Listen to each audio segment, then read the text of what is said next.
Minhas queridas amigas, queridos amigos, boa noite. Sejam todos bem-vindos para mais um estudo do Evangelho segundo Mateus. Com muita alegria que estamos para dar prosseguimento a esse estudo, rogando a Jesus que nos abençoe a todos, que nos inspire, que nos permita o amparo de bons espíritos amigos a nos assistirem em mais esta noite, nos amparando com as suas inspirações, com as suas vibrações amigas, para que a gente possa aproveitar bastante desse estudo que realizaremos hoje. Esse estudo realizamos às quartas-feiras, às 20 horas, pelo meu perfil do Facebook, também do Instagram, e os vídeos ficam depois disponíveis em meu canal no YouTube, que é Paulo Eduardo Sampaio. Aqueles que quiserem, se inscrevam. No canal tenho lá disponível vários estudos, palestras também, tá legal?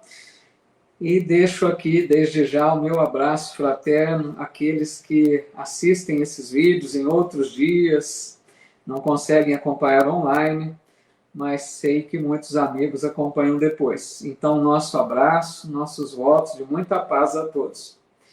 E o nosso boa noite aqui aos amigos e amigas que já estão conectando conosco para mais esta noite de estudos. A Isabel Costa, aqui no Facebook, a Silvia Guerra, muito boa noite, Lourdes Galvani, a Quilina Martinez Rihara, a Deise Florencio, amiga lá da Pensilvânia, a Edna Markovics, a Iracema Picoral Cainã, Ana Vitória, aqui também no Insta. Tudo bem, Ana? Bem-vinda, viu? A Zenaide de Assis Alexandre, aqui também conosco, a Irani Zucatelli Gaspar, a Cida Baldan, a Graça Barbosa, quem mais? A Márcia Lima, Odete Oliveira, Abner Rodrigues, a Cirlei Barcelos, que legal, e todos os demais que aí estão, a Cristina Caon, aqui também no Insta, muito boa noite, o amigo Sérgio Gombio, que assim seja, Sérgio, um abraço, meu amigo. Querida amiga Isabela Falcone, lá do grupo Espírita Inácio Ferreira de Araraquara, bem-vinda, viu, Isabela? Nos ajude aí mais esta noite de estudos.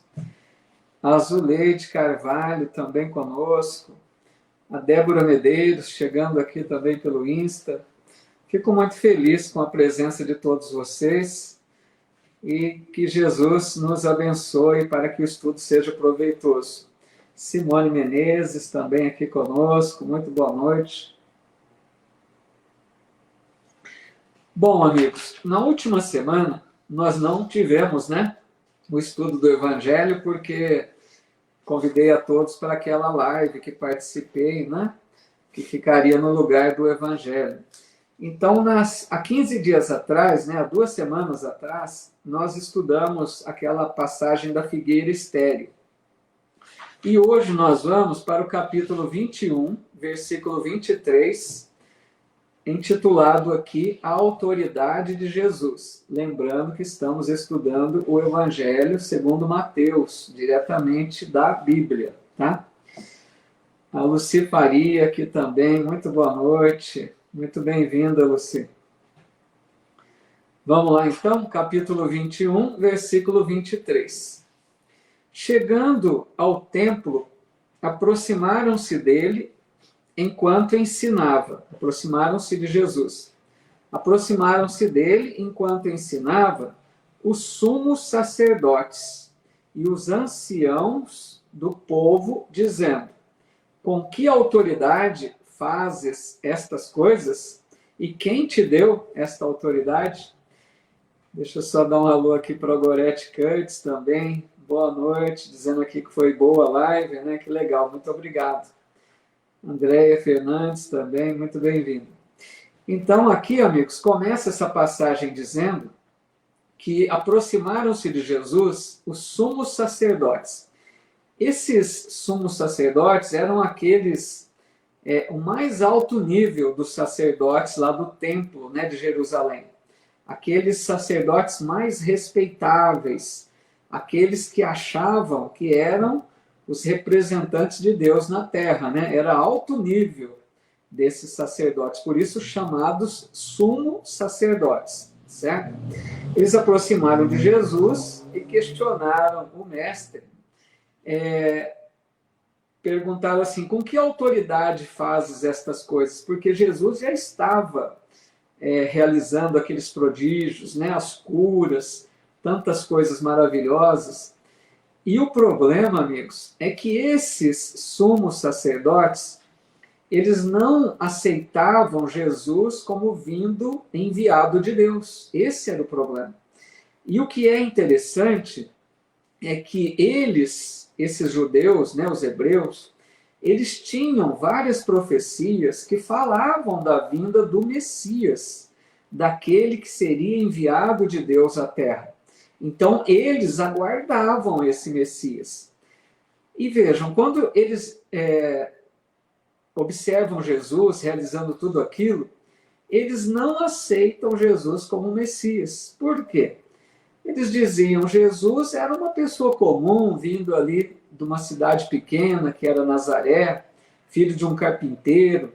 Eles achavam assim, não é possível que essa pessoa tão simples seja o enviado de Deus. Eles imaginavam, né, que viesse esse Messias com toda a glória, com todo o seu poder, como se viesse assim, de uma forma, vamos dizer assim, miraculosa, surgisse do céu, sabe?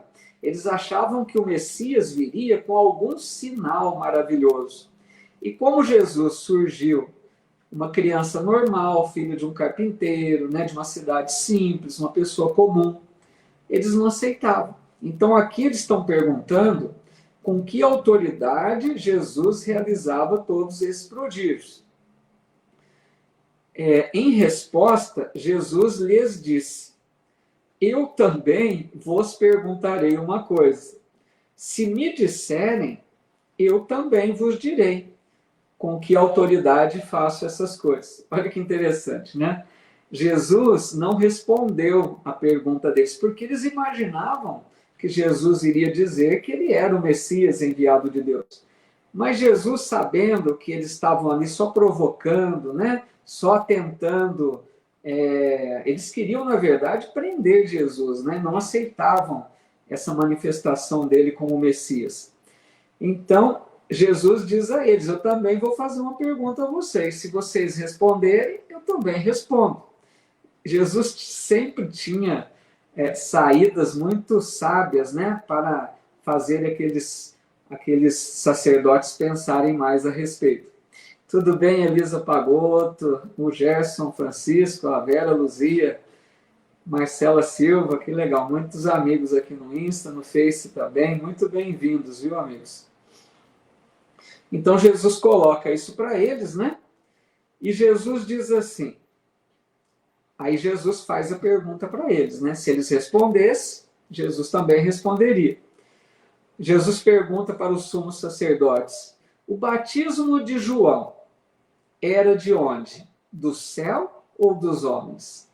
Olha que aí esses sumos sacerdotes ficaram ali, né? Arrazoando entre si, quer dizer, murmurando entre si, dizendo, eles começaram a pensar, se dissermos que é do céu, ele nos dirá, então por qual razão não crestes nele? Se dissermos dos homens, tememos a turba, porque todos consideram João um profeta. Vocês entenderam aqui então? Jesus pergunta a eles, né, o batismo de João, de onde viera? Aí eles pensam, né, esses sacerdotes, se a gente disser para ele que o batismo de João vinha do céu, que ele era realmente um enviado de Deus, Jesus iria questioná-los, por que vocês não acreditaram nele? E se eles dissessem, não, o batismo de João era dos homens, coisa comum, aí eles iriam enfrentar, provavelmente, né, uma revolta da multidão que considerava João como profeta. Então eles estavam ali numa saia justa, né, como a gente diz. Estavam ali sem saber o que dizer. E respondendo a Jesus, disseram: não sabemos. Eles não disseram. Lógico que eles achavam que João Batista era enviado, não era enviado de Deus também, como Jesus, mas preferiram falar não sabemos, para não ter problema. E Jesus lhes disse: nem eu vos digo com que autoridade faço essas coisas. Então Jesus, né, acabou resolvendo a situação de uma maneira sábia, porque eles queriam que Jesus dissesse que ele era enviado de Deus, porque eles estavam juntando provas para prender Jesus, né? O que acabou acontecendo. Mas Jesus estava ali tentando, né, prorrogar ao máximo a sua missão. Ele sabia que estava sujeito a acontecer tudo aquilo que aconteceu realmente. Tudo bem esse tópico aqui, pessoal? Pois é, né, Edson? A sabedoria do Cristo ali sempre se esquivando daquelas armadilhas, né? Querida amiga Bruna Souza aqui conosco também. Boa noite, viu, Bruna? Bem-vinda. Aí nós vamos agora, parábola dos 2 filhos na vinha. Outra parábola interessante que... Legal, Graça. Então tá bom. Tudo certo, né? Essa parábola dos 2 filhos na vinha é capítulo 21, versículo 28. Começa dizendo assim: mas que vos parece? Um homem tinha 2 filhos. Aproximando-se do primeiro, disse: filho, vai trabalhar na vinha. Em resposta, ele disse: não quero. Mas depois, arrependendo-se, foi trabalhar na vinha. Então, veja, começa a parábola. Aqui, meus amigos, prestem atenção que Jesus, quando conta uma parábola, ele sempre está tentando trazer mais lições. Essa parábola é para esses sumos sacerdotes, porque ele conta essa parábola para eles. Ele acabou de dizer, né? Então eu também não falo de onde vem. Ele estava conversando com os sumos sacerdotes. E aí ele diz: mas que vos parece? E começa a contar a parábola. Essa parábola é para fazer esses sumos sacerdotes caírem em si, né? Entenderem qual era o problema que eles estavam enfrentando. A parábola é para eles, na verdade. Então Jesus começa dizendo que o homem tinha 2 filhos. Um deles, o primeiro, né? O pai pede para ir trabalhar na vinha, ele fala: não, não quero. Mas passa um tempo, esse filho se arrepende e vai trabalhar. Aí continua dizendo: aproximando-se do outro, disse a mesma coisa. Em resposta, ele disse: eu vou, Senhor. Na hora disse que ia. E não foi. Olha que cada parábola bem criada por Jesus, né? O primeiro disse: não quero, arrependeu e foi. O segundo disse: sim, Senhor, eu vou, mas não foi. E Jesus pergunta: qual dos 2 fez a vontade do Pai?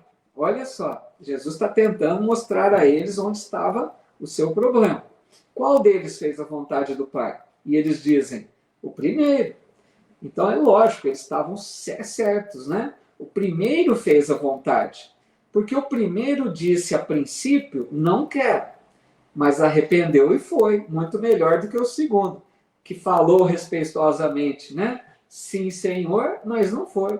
Então o primeiro fez a vontade do Pai. E Jesus lhe disse: em verdade vos digo. Aí agora é que Jesus fala algo duro para eles ouvirem.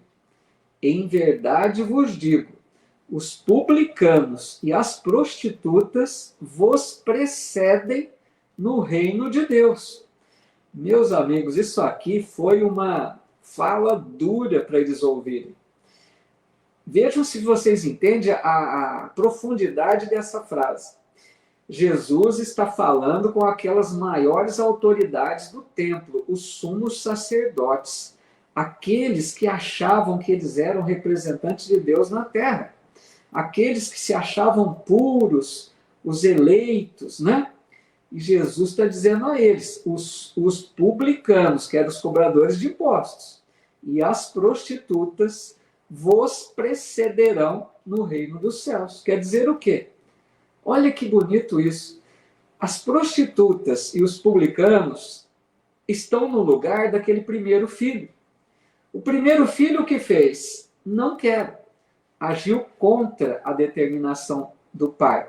Mas depois se arrependeram e foram. Analisa a questão dos que erram, os publicanos e as meretrizes. A princípio, dizem, não quero participar do reino de Deus. Agem mal, fazem más escolhas, vivem a vida de forma desregrada, mas arrependem-se e voltam para a casa do Pai. É nesse sentido, os publicanos e as meretrizes estão na condição daquele primeiro filho que fez a vontade do Pai. A princípio disseram não, mas depois se arrependeram. Vocês estão entendendo? Agora, ele diz aqui, pois João veio até vós no caminho da justiça e não crestes nele. Os publicanos e as prostitutas creram nele. Vós, porém, vendo isso, não vos arrependestes depois para crerem nele. Então, é muito interessante isso, porque esse segundo filho é como esses sumos sacerdotes. A princípio dizem, sim, Senhor, né? Os sumos sacerdotes mostravam exteriormente que eles eram seguidores da vontade de Deus. Estavam ali no meio religioso, no templo, para fazer a vontade do Pai. Mas eles não viviam de acordo com as leis divinas. Eles viviam de aparência. Então eles eram como o segundo filho. E entenderam que Jesus coloca para eles que aqueles que erram estavam à frente deles, né? Porque eles não estavam acreditando, não estavam enxergando que Jesus era realmente o Messias. Tudo bem? Olá, Rose. Tudo bem? A Bárbara Pacheco também. Abner Rodrigues aqui no Face. Graça Barbosa dizendo Jesus e sua infinita bondade e sabedoria. Pois é.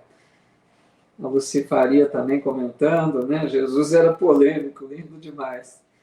A Lisete aqui conosco, a Carla Martins, Cleusa Bueno, Benê Garcia, que legal. O Edson está dizendo aqui, essa parábola sou eu. A gente vai se identificando com algumas passagens aí, né? Legal, Gorete. Bom, agora então, nós vamos para outra parábola. A parábola dos vinhateiros homicidas. Cada parábola oferece aí mais lições, né, que Jesus ofertava. Então, essa parábola, ele começa dizendo assim. Veja bem, ele ainda está falando com os sumos sacerdotes, certo? Então, né, Bruna, tem muitas passagens, muitas parábolas, né? É bom que a gente, lendo direto do Evangelho, a gente vai aprendendo um pouco mais, né? Então, diz assim, ouvi outra parábola. Aí ele vai contar outra parábola para esses sumos sacerdotes, no mesmo sentido. Havia um homem, senhor de casa, que plantou uma vinha, circundou-a com uma cerca, cavou nela um lagar, construiu uma torre, arrendou-a a agricultores e ausentou-se do seu país. Então, olha só, vamos imaginar a cena. Imagine, naquela época, né, eles tinham muito as vinhas. Vinhas eram aqueles lugares onde eles produziam uvas, né, para depois fazer o vinho. Então, esse lagar que falam aqui, né, essa palavra diferente, era aquele lugar onde as pessoas ficavam pisoteando, né, as uvas, aquela prática que eles tinham para fazer o vinho. Então, imagine a cena. Esse homem preparou uma vinha, né, um lugar ali, pronto para o plantio das uvas, certo? Organizou tudo, fez a torre, fez o lagar, pôs a cerca, deixou a vinha pronta para produzir, certo? Imagina a pessoa preparar uma vinha, um lugar para que os trabalhadores chegassem e começassem a plantar as uvas, a produzir o vinho. Só que esse homem, diz aqui, Jesus, que ele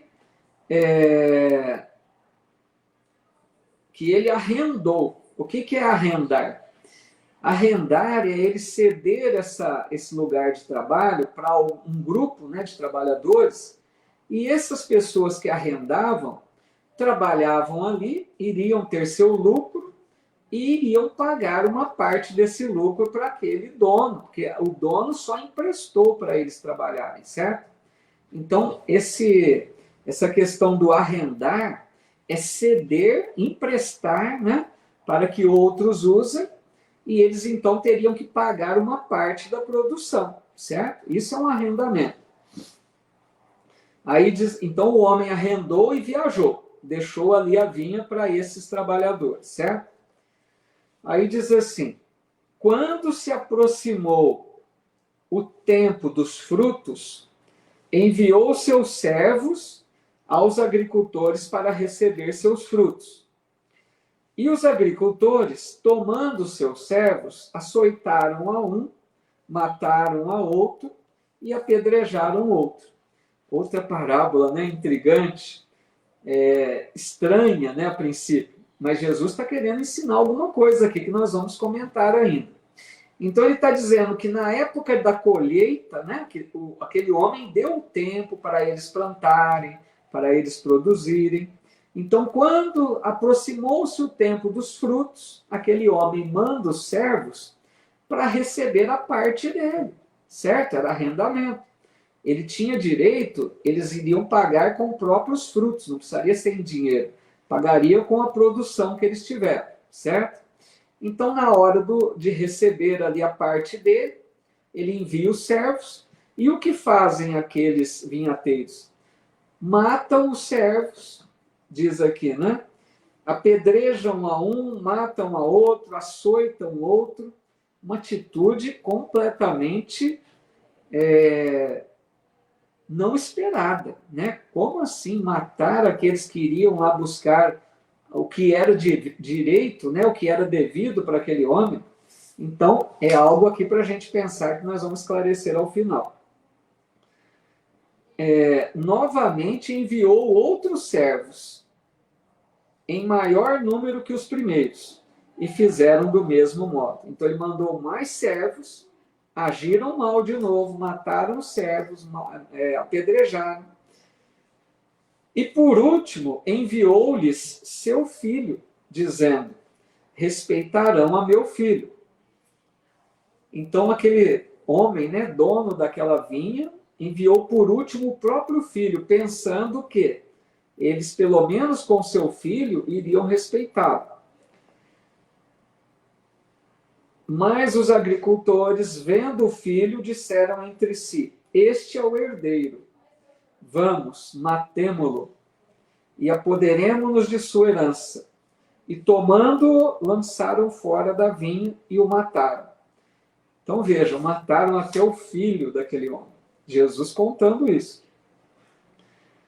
Então, quando vier o senhor da vinha, pergunta Jesus, que fará àqueles agricultores? Então, aí a pergunta.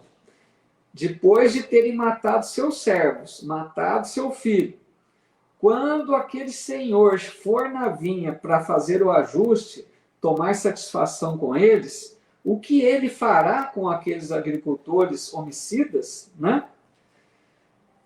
E os sumos sacerdotes respondem, fará perecer horrivelmente os malvados e arrendará a vinha a outros agricultores, que lhes entregarão os frutos a seu tempo.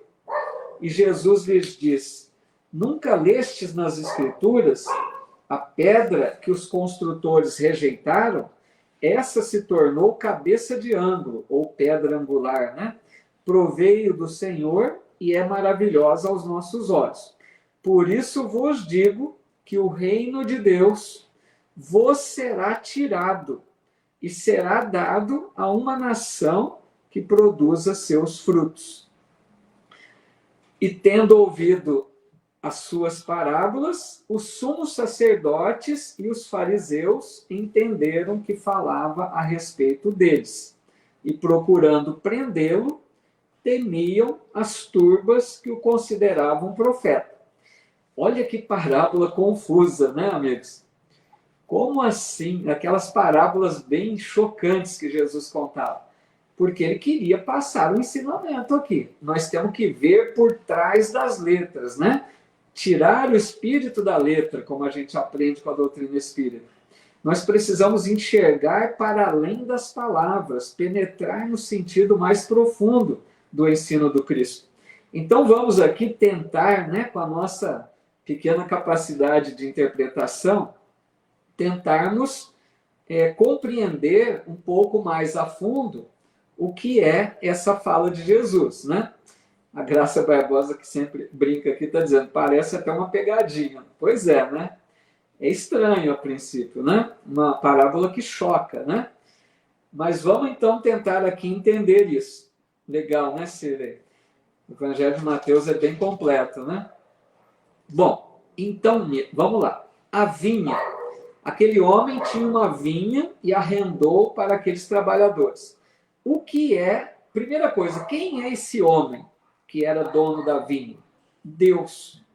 Deus é o Senhor da vinha, certo? Primeiro ponto. O que é a vinha, aquele lugar que ele arrendou? É a própria Terra, é o planeta Terra, que Deus concede para a nossa moradia e trabalho. Nós, humanidade, estamos aqui para trabalhar na Terra de acordo com as suas leis de amor, para sermos fraternos, para sermos amigos, para desenvolvermos virtudes, para trabalharmos com a mensagem do bem, para fazermos o bem, certo? Então, a vinha, amigos, é a própria terra, que Deus arrenda, ou seja, Deus empresta a terra para a nossa moradia e para o nosso trabalho, para a gente desenvolver virtudes aqui, certo? Aí ele diz, chegou a época do tempo dos frutos. Como a gente entende isso? A época do tempo dos frutos é a época em que a humanidade já tinha condição de começar a produzir frutos de amor, de bondade, de progresso espiritual. Então Deus nos coloca aqui e esperou o tempo que a gente avançasse espiritualmente para a gente começar a produzir os frutos de acordo com as suas leis de amor, certo? Deus esperou o tempo da nossa maior maturidade espiritual. É nesse sentido. Chegou o tempo de produzir frutos. O que fez Deus, né? Enviou servos para, simbolicamente, receber a parte que nos concede. Ou seja, para perceber como estávamos produzindo. E o que nós, humanidade, nós que eu digo humanidade em geral, principalmente lá o povo hebreu, o que fizeram? Maltrataram aqueles servos que Deus enviava, os profetas, os missionários que vieram à terra em todos os tempos. Muitos deles foram mortos, nós sabemos. E depois, olha que bonito, depois diz na parábola que aquele Senhor enviou seu próprio filho. Quem é o filho, amigos? Jesus. Deus enviou o próprio filho pensando, agora vão respeitar meu filho. E o que fizemos nós? Matamos o filho, certo? Olha como encaixa tudo. Jesus estava falando dele mesmo nessa parábola, mostrando que não soubemos receber a mensagem do alto, não produzimos os bons frutos. E aí ele diz, quando vier o Senhor da vinha, a última parte aqui da parábola, ele pergunta para aqueles sumos sacerdotes, e quando vier o Senhor da vinha, o que fará com esses que agiram mal? Como que a gente pode entender quando vier o Senhor da vinha? Eu interpreto como a época agora da transição, a época de separar o joio do trigo, a época do exílio. É como se Deus viesse à Terra para fazer uma aferição do resultado, para analisar quem foi bom trabalhador, quem produziu bons frutos e quem não está apto para continuar na Terra. Então, quando o Senhor vier, né, ele vai fazer como essa separação. Aí Jesus disse aqui: o reino de Deus vos será tirado e será dado a uma nação que produza seus frutos. Entendamos assim, aqueles que a princípio pareciam ser os eleitos, não eram, não estavam aptos para o reino de Deus. E esses lhes será tirado, ou seja, perderão a terra. Olha como faz sentido. Esses que não souberam lidar na vinha de Deus, na terra abençoada para produzir bons frutos, serão retirados da terra. E será ofertada essa terra a outra nação de Jesus. Simbolicamente, a nação do bem. Aqueles que houverem aprendido a conviver fraternalmente. Então, a terra não será mais dos violentos, dos agressivos, dos maldosos, dos que pervertem todas as situações. Então, é essa separação. Aqui na terra permanecerão os brandos e pacíficos, como disse Jesus. Então, essa parábola, amigos, ela é muito profunda, né, do entendimento. Espero ter, conseguido transmitir aqui um pouquinho de acordo com o meu pequeno entendimento, né? Mas creio que deu para dar uma ideia aí, né? O que vocês acharam? Ficou claro? Está confuso? Querem perguntar alguma coisa? Boa noite para todos aqui, mais amigos e amigas que foram chegando, né, no transcorrer da live, muito bem-vindos. Fico muito feliz de perceber tantos amigos aqui no Facebook, também os amigos aqui do Insta e as amigas, né, muito legal. Obrigado, você dizendo que uma explicação boa, né, fico feliz. A Zuleide também, né, não tem como não entender, que bom. Estou sendo mais claro, né? Apesar da simplicidade, né? das minhas explicações, porque poderia ser aprofundado mais.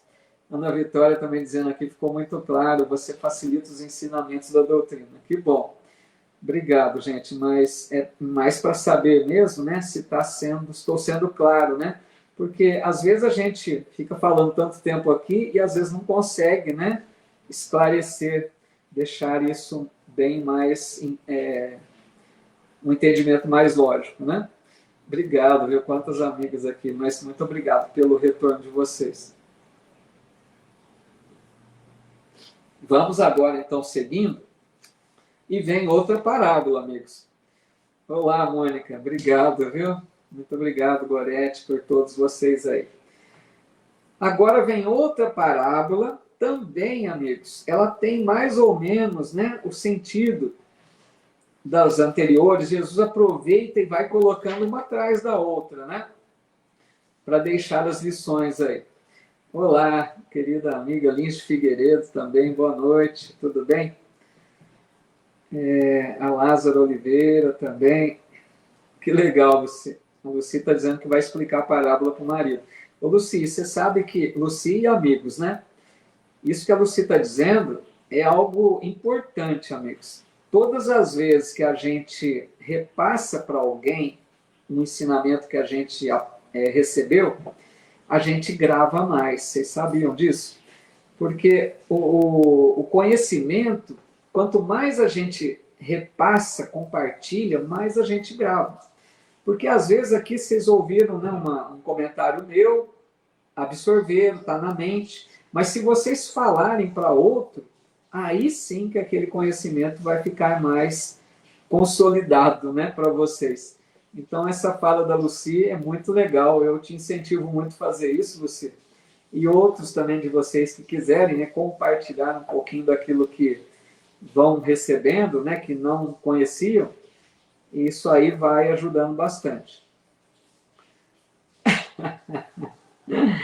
Ah, e a Graça dizendo aqui, se vier a parábola do casamento, eu saio a francesa. E é agora ela, viu, Luci? Ô, Graça, parábola do grande banquete. Vai falar do casamento aqui, viu? Mas fica tranquila, Graça, você vai lidar na boa aqui, viu? A Graça sempre descontraindo, né? Vamos lá. Mais uma parábola interessante, viu, pessoal? Prestem atenção, é outra parábola que chocante a princípio, né? Parábola que parece estranha, mas que tem muitos ensinamentos por trás dela, tá bom? Legal, Helena Neves, muito bom então. Que bom, Graça, fica aqui com a gente. A Leonora Botelho também dizendo, e melhor que a teoria do entendimento é a prática. Isso mesmo, viu? Muito bem colocado pela Leonora. Que não fique apenas também só no entendimento, né? Que a gente possa colocar em prática esses ensinos, né? Cirlei Barcelos também comentando, mesmo conhecendo, é maravilhoso ouvir novamente. Que legal. Vai consolidando mais, né, Cirlei? A Graciele Salles aqui também, de Pedro Leopoldo. Bem-vinda, viu, Graciele? Boa noite. Vamos lá, então, para outra parábola.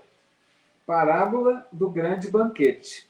Capítulo 22, versículo 1. Começando, então, o capítulo 22, certo? Em resposta, Jesus novamente lhes falou em parábola, dizendo: o reino dos céus é semelhante ao homem, rei, que preparou as bodas do seu filho. Essa parábola eu vou fazer diferente. Vamos interpretando em cada trechinho. Não vou esperar o final para interpretar, tá bom? A Giovana Penteado aqui também comentando. Detalhe dessa parábola é que Jesus fala dele mesmo, né? Sem ninguém se tocar. Pois é, bem observado pela Giovana, né? A hora que ele fala que enviou o filho, está falando dele, né? E parece que passa ali meio despercebido, né? Então, Jesus está dizendo que essa parábola que o reino dos céus é semelhante a um rei que preparou as bodas do seu filho. O que é bodas? Uma festa de casamento. Então, ele está comparando o reino dos céus com uma festa de casamento. Olha que interessante isso. Por quê? Porque Jesus, amigos, usava dos exemplos mais comuns naquela cultura, né? Naquela sociedade. Então, para aquelas pessoas, o que era algo feliz, algo prazeroso? Era uma festa, principalmente uma festa de casamento, que a gente sabe que durava muito tempo, né? Eles festejavam bastante, momentos de alegria, de encontrar amigos. Então, Jesus compara o reino dos céus com uma festa de casamento. Só que aqui ele está dizendo que o rei ia dar essa festa para o casamento de seu filho. Vamos interpretando já. Esse rei é Deus também. E o filho é Jesus. Aqui está dizendo, Jesus contando, né? Que Deus iria preparar uma festa do casamento dele. Jesus ia casar com quem? Vamos seguir. E enviou seus servos para chamar os convidados para as bodas, mas não quiseram vir. Bom, deixa eu já esclarecer um outro ponto aqui. Na questão da Bíblia, né, dos textos sagrados, todas as vezes que a gente encontra, né, nas Escrituras Sagradas, falando sobre a união de Deus com os homens, com a humanidade, essa união é representada por um casamento. É uma aliança. Então vejam, o que Jesus quer dizer aqui? O casamento que esse rei organizava para seu filho era o casamento de Jesus com a humanidade toda. Em qual sentido? Jesus, amigos, nós sabemos que é o governador espiritual do planeta Terra, certo? Então Jesus está preparando esse casamento conosco. Ele é o noivo e nós, humanidade, somos a noiva. No sentido de que Jesus está nos preparando para nos unirmos a Ele e a Deus com suas leis. Então, é uma união simbolizada através de um casamento. Então, é nesse sentido. Ele começa a parábola dizendo que o rei, que é Deus, prepara a festa do casamento de seu filho, que é ele, com a humanidade. E então, Deus envia os servos para fazer os convites, né? E diz aqui, não quiseram vir. O que é isso? Vejamos. Esses servos que Deus envia para a humanidade para nos convidar para a festa do reino dos céus, são todos os missionários que já vieram à Terra em todos os tempos e em todas as localidades do planeta. Poderíamos lembrar inúmeros missionários, os profetas da antiguidade, poderíamos lembrar Buda, Sócrates, Confúcio, Forri, Krishna. Quantos missionários vieram falando da mensagem de Deus, ensinando a humanidade a desenvolver o reino de Deus em si, certo? E esses missionários, muitos deles foram mal recebidos por nós. Não aceitamos o convite. Qual que é o convite que eles nos fizeram? Para que a gente busque desenvolver o reino de Deus em nós. Participarmos dessa festa do reino de Deus. E nós temos rejeitado, por quê? Não estamos ainda interessados em colocar a mensagem de Deus em nossa vida. Não é isso que acontece até hoje? O Evangelho não está aí com as leis de Deus para nos ensinar como agir em cada situação da vida? E o que fazemos nós? Preferimos agir a nosso modo. O Evangelho diz perdoa, nós dizemos não merecia isso. O Evangelho diz tolera as ofensas, nós revidamos. O Evangelho diz seja bom mesmo para com os ingratos, e nós o que fazemos? Não faço mais o bem. Vocês estão entendendo que nós ainda não acertamos essa união com Deus e com Jesus, com suas leis? Nós ainda não queremos estabelecer essa união. Por isso que diz aqui que muitos rejeitaram o convite, certo? Isso, a Edna Markovic está colocando. Esse casamento só será realizado em harmonia com as leis do Evangelho. É isso. A hora que a gente se harmonizar com as leis de Deus, com o Evangelho, aí estabeleceremos a união com Jesus e com Deus. Aí, continuando, diz assim, novamente enviou outros servos, dizendo, dizei aos convidados, eis que o banquete está preparado, os meus bois e cevados abatidos, e tudo pronto, vinde para as bodas. Mas eles se foram, sem se importarem, um para seu próprio campo, outro para seu negócio. Olha como que Jesus vai desenhando ali os detalhes, né? Então, Deus enviou mais servos, né? Outros que vieram convidando ainda, apesar de termos rejeitado a princípio.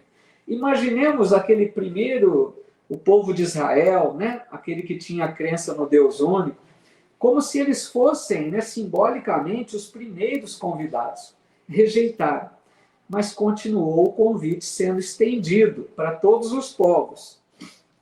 Mas o que os convidados diziam?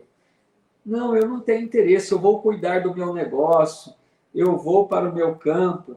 O que quer dizer isso simbolicamente?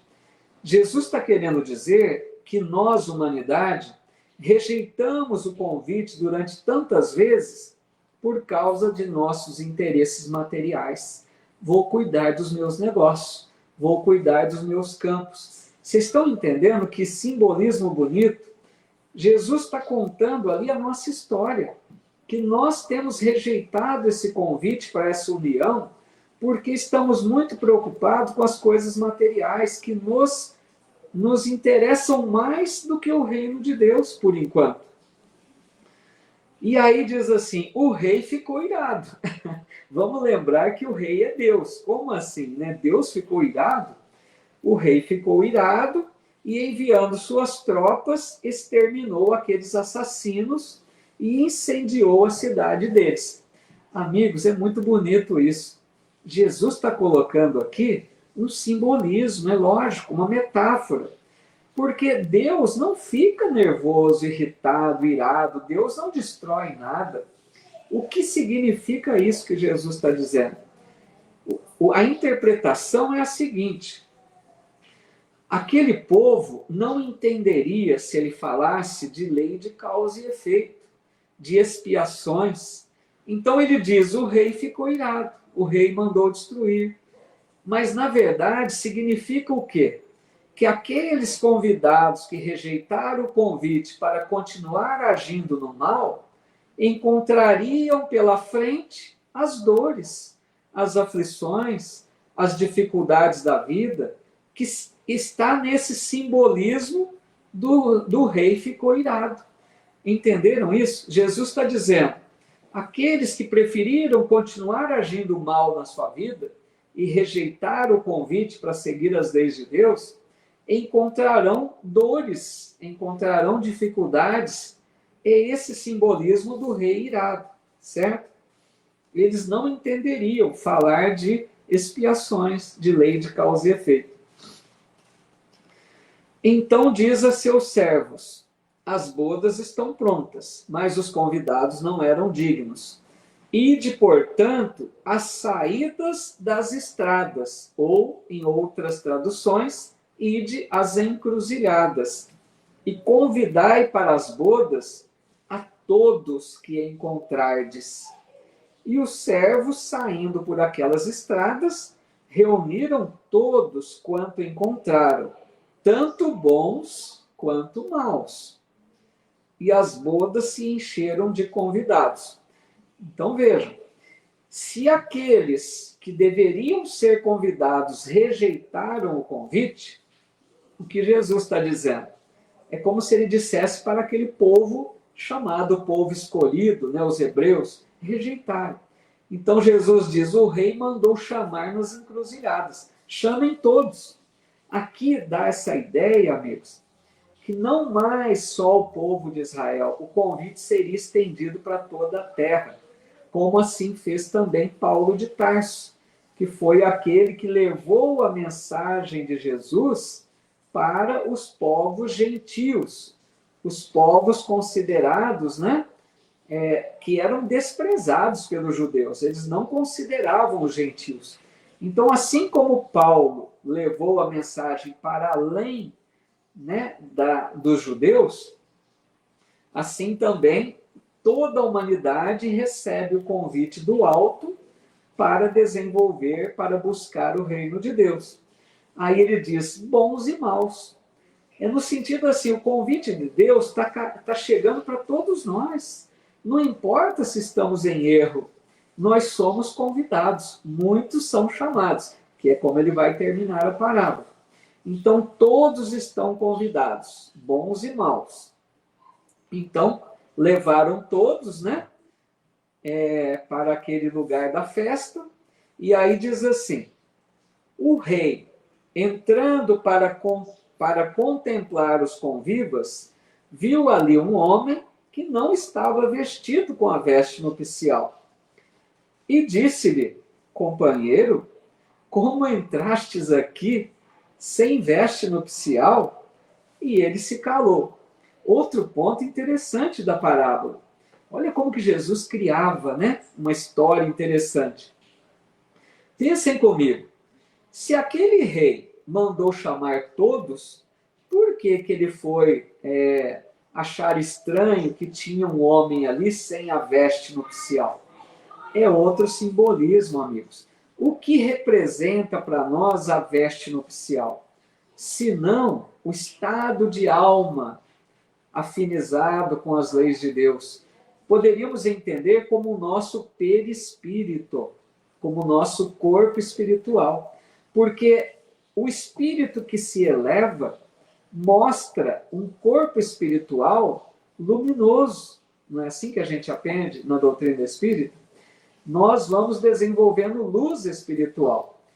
E aquele homem não tinha veste nupcial. Ele mostrava, ele não irradiava essa luz, ele não estava preparado, como diz a Mônica Rovigatti aqui. Ele não estava pronto para participar daquela festa. Festa que simbolizava o reino de Deus, certo? Então disse o rei aos servidores: depois de amarrar suas mãos e pés, lançai-o fora, nas trevas exteriores. Ali haverá o pranto e o ranger de dentes. Outro simbolismo. O que podemos entender com amarrar pés e mãos e lançar nas trevas exteriores? Reencarnação. Aquele espírito que queria participar da festa não tinha túnica nupcial, não estava pronto, não tinha elevação espiritual. O que precisa fazer para conquistar a túnica? Reencarnar muitas vezes. Onde? Num planeta atrasado como a Terra. Trevas e ranger de dentes. Porque aqui também é um lugar de trevas e ranger de dentes. Muitas dores, muitas aflições, né? Também um lugar de trevas do desconhecimento das leis divinas. Então, esse simbolismo de amarra pés e mãos é dizer que voltamos para a reencarnação.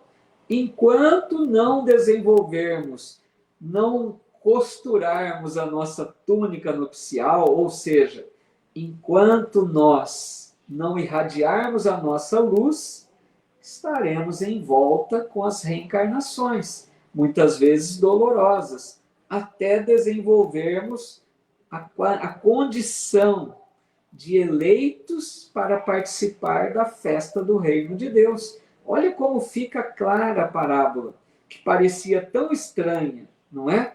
Aí ele finaliza: muitos são chamados, poucos são escolhidos. Essa frase já gerou muita confusão. Por quê? A pessoa pode pensar assim: poucos são escolhidos, que Deus escolhe aleatoriamente. Ah, quero esse ou aquele. Deus leva para uma condição melhor aqueles que ele bem entende. Não é isso.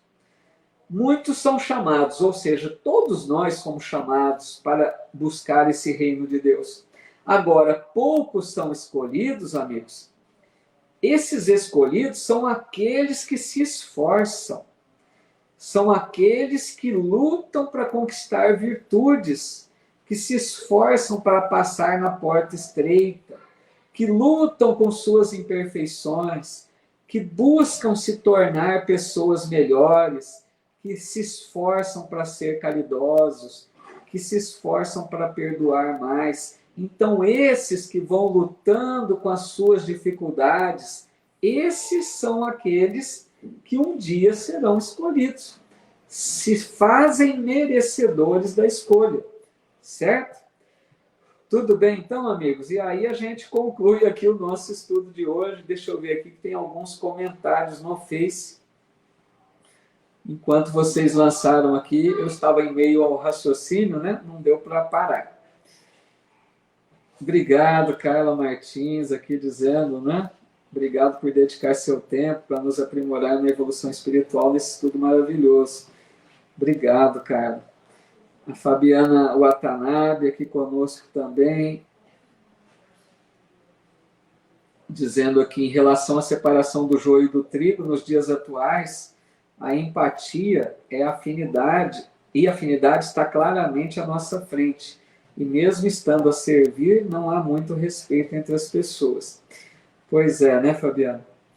A gente ainda vê muito, né? Muito desrespeito, muita falta aí de afinidade com os ensinos de Jesus, né? E ela ainda diz, de fato, hoje pessoas que vão receber cesta básica na igreja só vão no final da missa, onde é feita a entrega. Só vem a nós. Cada um na sua condição aí, né? É preciso tempo para as pessoas aprenderem, né, algo melhor.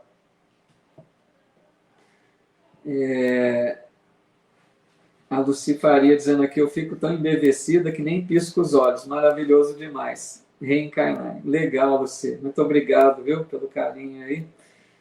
Antônio Inácio de Souza conosco também. Obrigado a todos. O Zete, meu cunhado aqui também. Tudo bom, Zete? a Irani, a Deise, agradecendo aqui a Andréia, a Edna, a Bruna. Obrigado, pessoal. Agradeço muito o carinho de vocês. O Edson Foucault está dizendo aqui, muito boas as parábolas, né? E os ensinamentos de hoje. Valeu, Edson. Eu que agradeço muito. A Cirlei Barcelos também, deixando aqui seu agradecimento. A Ana Vitória, dizendo aqui, ótimo encontro e estudo. Boa noite a todos e que Deus abençoe a todos nós. Que assim seja, viu, Ana Vitória? Muita paz para você. Um abraço a todos aí da sua família, que tem muito carinho por todos. Então, amigos, vamos fazer a nossa prece final. Obrigado, Débora Medeiros. Muito boa noite, viu, minha amiga? Vamos fazer uma prece para a gente agradecer a Deus, a Jesus, por mais esta oportunidade de estudo, por mais este momento de confraternizarmos, né? Eu acho tão legal isso, porque nós estamos aqui, cada um em seu lar, né, no seu ambiente, e aqui juntos, né, com essa bênção da internet, trocando ideias, né, fortalecendo os elos de amizade, mesmo que virtualmente. Então, agradecer a Deus, a Jesus, aos bons espíritos, por mais esta oportunidade, e fazermos a nossa vibração por todos aqueles que enfrentam situações mais difíceis na vida. Quantos lares desajustados, quantas pessoas que ainda não encontraram um norte em suas vidas, não conhecem o Evangelho de Jesus, quantas pessoas que estão aí entregues, né, à criminalidade, aos vícios, agindo tão mal na vida, que a misericórdia de Deus, o seu amor infinito, possa tocar o coração desses irmãos, ajudando que eles despertem para uma vida mais nobre, para uma vida mais plena de amor, de encontro com as verdades eternas. Que a nossa vibração possa chegar até um desses irmãos, ajudá-los a despertar para valores do Evangelho, para os ensinos de Deus e de Jesus. Que Deus, que Jesus abençoe nossos lares, nossa família, que possamos conviver em paz, em harmonia, aprendendo a cada dia a tolerar um pouco mais, a perdoar um pouco mais, a convivermos em paz com nossos familiares. Muito obrigado, Jesus, por mais este encontro. Em teu nome encerramos as nossas atividades de estudo.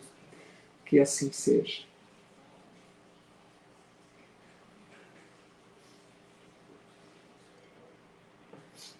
Muito obrigado, viu, meus amigos, minhas amigas. Uma alegria sempre renovada estar aqui com vocês. Cada semana que temos a oportunidade de aqui nos encontrarmos, para mim, uma alegria muito grande. Só tenho a agradecer a companhia de vocês, que vocês aqui fazem toda a diferença. Porque sozinho ficar aqui falando, né, seria muito chato. Então, que bom que eu posso contar com a presença de vocês, com o carinho de vocês. Estamos juntos assim, né, aprendendo juntos, nessa troca, e rogando a Jesus que a cada dia nos abençoe para que nós nos esforcemos cada vez mais para vivermos esse evangelho de luz em nossa vida. Até o nosso próximo encontro, na segunda-feira, então, por enquanto, né? Mais para frente a gente vai estudar a possibilidade de trocar o dia, mas até a nossa próxima segunda-feira com o estudo da obra Os Mensageiros. No próximo estudo, amigos, só reforçando, tem vamos começar uma parte bem interessante, né? Vai falar sobre o primeiro caso daqueles que fracassaram, né, como médiuns. É a queda de Otávio, se não me engano, o título do capítulo que a gente vai estudar, tá bom? Então fica o convite, até a próxima segunda, que Deus nos abençoe a todos. Obrigado, Rose, um abraço, Cristina. Muita paz, meus amigos e minhas amigas. Fiquem com Deus, o meu carinho sincero meu agradecimento. Muita paz a todos e um abraço fraterno.